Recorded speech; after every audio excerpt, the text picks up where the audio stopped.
আমাদের সেনাবাহিনী সব সময় এই প্রস্তুত আছে।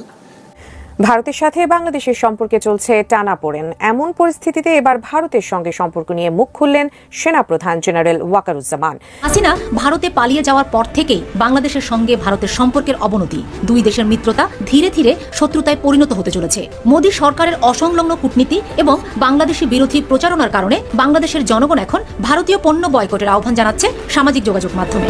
সেনাপ্রধান জনাব ওয়াকারুজ্জামানের একটা দীর্ঘ সাক্ষাৎকার পাবলিশ করা হয়েছে প্রথম আলোতে। আমার মনে হয় এটা একটা গুরুত্বপূর্ণ সাক্ষাৎকার। আসসালামু আলাইকুম দর্শক, বর্তমানে বাংলাদেশের পরিস্থিতি এবং রাজনৈতিক শৃঙ্খলা কি, তাই আলোকে আপনাদের সামনে বেশ কিছু গুরুত্বপূর্ণ ভিডিও নিয়ে হাজির হয়েছি। সেই ভিডিওগুলো দেখলে আপনারা রীতিমতো অবাক হয়ে যাবেন। তাই আমি আর দেরি না করে চলে যাবো মূল ভিডিওতে যাওয়ার আগে যারা আমার চ্যানেলটি সাবস্ক্রাইব করেছে তাদেরকে অসংখ্য ধন্যবাদ। আর যারা এখন আমার চ্যানেলটি সাবস্ক্রাইব করে তাড়াতাড়ি সাবস্ক্রাইব করে ফেলুন ধরনের সকল আপডেটগুলো সবার আগে পেতে। ভারতের সাথে বাংলাদেশের সম্পর্কে চলছে টানাপোড়েন। এমন পরিস্থিতিতে এবার ভারতের সঙ্গে সম্পর্ক নিয়ে মুখ খুললেন সেনাপ্রধান জেনারেল ওয়াকারুজ্জামান। দেশের প্রথম সারির একটি জাতীয় দৈনিকের সাক্ষাৎকারে এই নিয়ে কি বললেন তিনি, বিস্তারিত জানাচ্ছেন এসআই রাজ।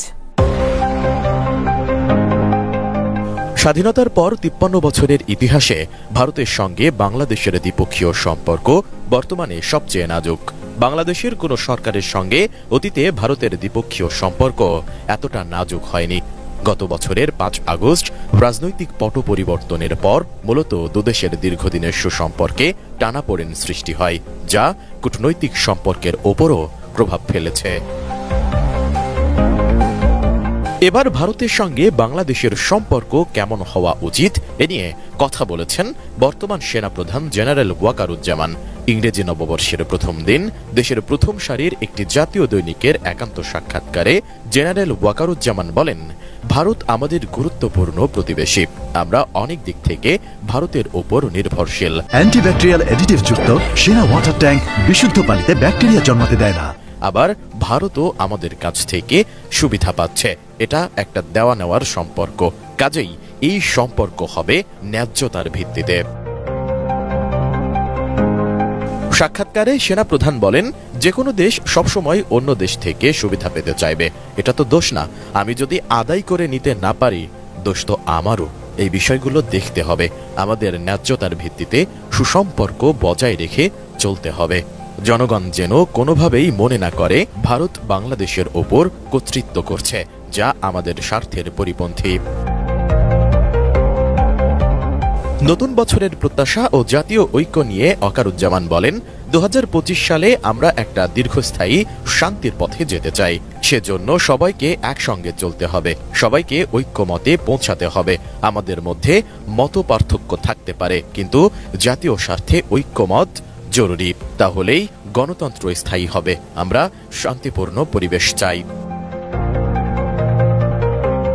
এ সময় অন্তর্বর্তী সরকারের প্রতি পূর্ণ সমর্থনের কথাও জানান সেনাপ্রধান। বলেন, আমরা পুরোপুরি সরকারের পাশে আছি। আমরা চেষ্টা করব প্রধান উপদেষ্টা যেভাবেই আমার বা আমাদের সাহায্য চাইবেন, আমরা সেভাবেই ওনাকে সহযোগিতা করব। এছাড়া একান্ত ওই সাক্ষাৎকারে গণ অভ্যুত্থান পরবর্তী সময়ের শান্তি শৃঙ্খলা রক্ষায় সেনাবাহিনীর ভূমিকা, অন্তর্বর্তী সরকারকে সেনাবাহিনীর সমর্থন, নতুন রাজনৈতিক সংস্কৃতি তৈরি, প্রতিবেশী দেশগুলোর সঙ্গে সম্পর্ক, সংবিধান সংস্কারের মাধ্যমে রাষ্ট্রপ্রধান ও সরকার প্রধানের ক্ষমতার ভারসাম্য সহ বেশ কিছু বিষয় নিয়ে ভাবনার কথা তুলে ধরেন সেনাপ্রধান। সময়টা মোটেও ভালো যাচ্ছে না ভারতীয় প্রধানমন্ত্রী নরেন্দ্র মোদীর। একদিকে অর্থনৈতিক সংকট, অন্যদিকে রাজনৈতিক অস্থিরতা ও বহির্বিশ্বের চাপ। কিন্তু বিগত এক দশকে ভারতকে দৌড় প্রতাপের শাসন করেছেন নরেন্দ্র মোদী। এতটাই প্রতাপের সাথে শাসন করেছেন যে তার সামনে বিরোধী দল থেকে শুরু করে যে কোনো শক্তির টিকে থাকা দায় হয়ে পড়েছিল। কংগ্রেসের মতো ঐতিহ্যবাহী এবং দীর্ঘ সময় ক্ষমতায় থাকা প্রাচীন দলকেও কোনো রকমে নাক ভাসিয়ে টিকে থাকতে হয়েছিল। হামলা, মামলা, গ্রেফতার থেকে শুরু করে নানা অপবাদে দলটিকে অস্থির করে তুলেছিল মোদী সরকার। 2014 সালে নরেন্দ্র মোদী বিপুল জনপ্রিয়তা নিয়ে ক্ষমতা এসেছিলেন। সেই মোদী সরকারের পতনই এখন পুরো ভারত জুড়ে শুরু হয়েছে। ওদিকে মোদী সরকারের ভুল কূটনীতি, ভারতীয় মিডিয়ার অপপ্রচার, ভারতের কলকাতা, দিল্লি, মুম্বাই সহ প্রতিটি শহরে এখন মোদী সরকার বিরোধী প্রতিবাদ চলছে। ভারত বিশ্বের অন্যতম শক্তিশালী অর্থনীতি হিসেবে পরিচিত ছিল, কিন্তু এখন ভারত কি হারাচ্ছে তাদের সবচেয়ে বড় বাণিজ্যিক মিত্রকে?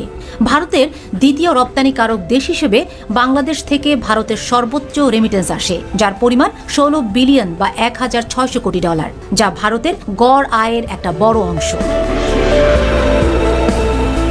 সবার মনে একটা প্রশ্ন, কি বা চলছে ভারতের রাজনীতিতে, আর কেনই বা ভারতের জনগণ সরব হয়ে উঠেছে মোদী সরকারের বিরুদ্ধে?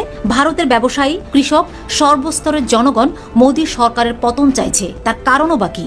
ভারতের সর্বস্তরেই এখন একটি কথা শোনা যাচ্ছে, মোদী হটাও, দেশ বাঁচাও। হাসিনা ভারতে পালিয়ে যাওয়ার পর থেকেই বাংলাদেশের সঙ্গে ভারতের সম্পর্কের অবনতি, দুই দেশের মিত্রতা ধীরে ধীরে শত্রুতায় পরিণত হতে চলেছে। মোদী সরকারের অসংলগ্ন কূটনীতি এবং বাংলাদেশি বিরোধী প্রচারণার কারণে বাংলাদেশের জনগণ এখন ভারতীয় পণ্য বয়কটের আহ্বান জানাচ্ছে সামাজিক যোগাযোগ মাধ্যমে। ভিসা জটিলতার কারণে বাংলাদেশ থেকে পর্যটক এবং রোগীরা ডাক্তার দেখাতে না যাওয়াতে ভারতের অর্থনীতিতে এর প্রভাব পড়েছে।